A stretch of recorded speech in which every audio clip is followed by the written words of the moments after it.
Imagine this: you're shopping at a weekend market with your teenage daughter, and suddenly a swarm of strangers surrounds her. Older women from your ex-in-law's church, screaming that she's an unchristian disgrace. Your daughter is crying, terrified, and you realize this wasn't random.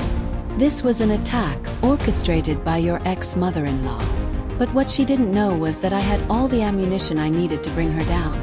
And when I did, her own church shunned her out the door. If you've ever dreamed of serving justice to someone who weaponized family, faith, or lies against you, hit that like button, subscribe, and settle in. Because today's story is one of the most deliciously satisfying revenge tales you'll hear. I'm a 46-year-old mom of two amazing daughters, 17 and 15. My ex-husband, may he rest in peace, died last year in an accident. You'd think tragedy would bring a family closer, but in our case, it ripped everything apart. Why? Because my husband wasn't the man people thought he was.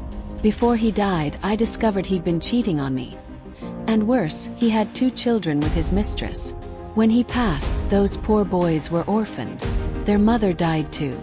And while my daughters had already been reeling from the betrayal, now they were expected to suddenly embrace their father's secret family.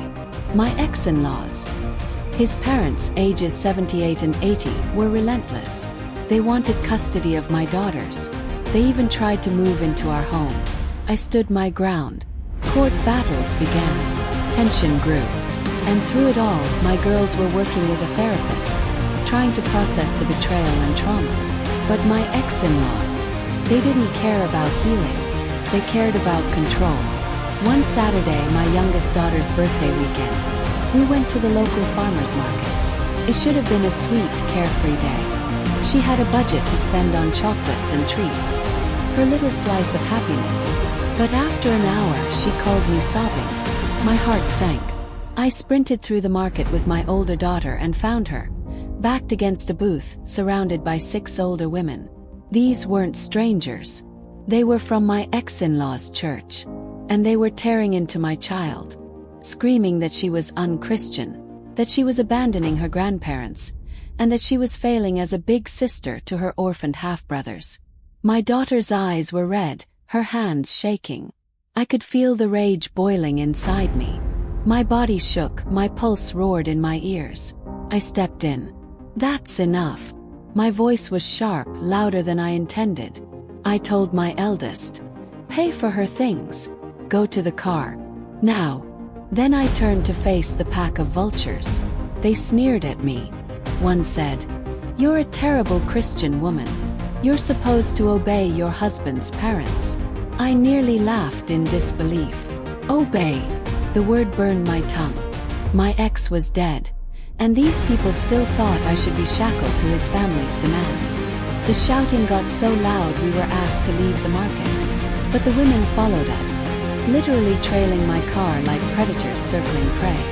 My daughters were silent in the back seat, holding hands, traumatized all over again. And in that moment, I knew this wasn't just random harassment. This was planned, coordinated, by my ex-mother-in-law. That night, after my girls went to bed, I reached out to a church acquaintance I still had on decent terms. He hesitated before telling me the truth. My ex-mother-in-law had written a massive sob story in the church's Facebook group. She painted herself and her husband as poor, helpless grandparents abandoned by cruel, selfish daughters-in-law.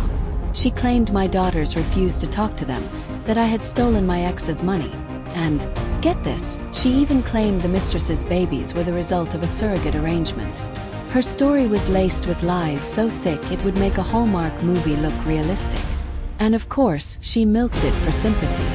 The church rallied around her. Some members took it further, attacking me and my daughters in person, like at the market. But here's the thing about this church. They're rigidly, almost fanatically, against cheating. It's their one moral absolute. And my ex, oh, he cheated. And his parents, they knew. That was my opening. My ex-in-law wanted to weaponize the church thing. I turned her own community into her downfall. I wasn't mid-divorce when my ex died, so legally I still had every piece of evidence. And I had plenty. I spent the next day at a print shop, ordering high-quality copies of photos, text conversations, emails. Evidence of his affair. Evidence of his parents supporting it. Evidence of them harassing me and bullying my daughters. Some of it was heartbreaking, like the message where they told my girls they were bastards, and that it was their fault their father died because they told me about the affair. Imagine saying that to grieving teenagers. That one I knew would cut through every lie. Then came my masterstroke. I compiled everything into neat, hymn book-style binders. From the outside they looked like church song packets. Inside, the first page was a photo of my ex making out with his mistress in our living room. Underneath I labeled it, ex-husband's name plus mistress name. Their love story. I worked for hours, hands trembling, heart pounding. This was no longer just revenge. This was justice for my daughters. Sunday morning, I slipped into the church before service. At the back, there's a desk where extra hymnals are kept for anyone who forgets theirs. I placed my binders neatly among them. No one checked. Then I left. I didn't need to stay. The gossip mill did the rest. By that evening, the church's Facebook page exploded. People were furious. Furious at my ex for cheating. Furious at my ex-in-laws for lying. Furious at the cruelty aimed at my daughters. The insults flying online were so brutal the pastor had to step in to moderate. But the damage was done. My ex-in-laws were disgraced. Their pious masks ripped away. And the irony, some still judged me for filing for divorce, but even they excused it, saying, "It's understandable she strayed from her duties after such a shock." Unlike her cheating husband and his Jezebel, letters of apology arrived at my doorstep. For my daughters, invitations to return to the church for support. It was bittersweet, but the best part, watching my ex-in-laws crumble. If this story gave you chills, smash that like button and tell us in the comments, what's the most satisfying revenge you've ever witnessed? And of course, don't forget to subscribe for more powerful stories like this one.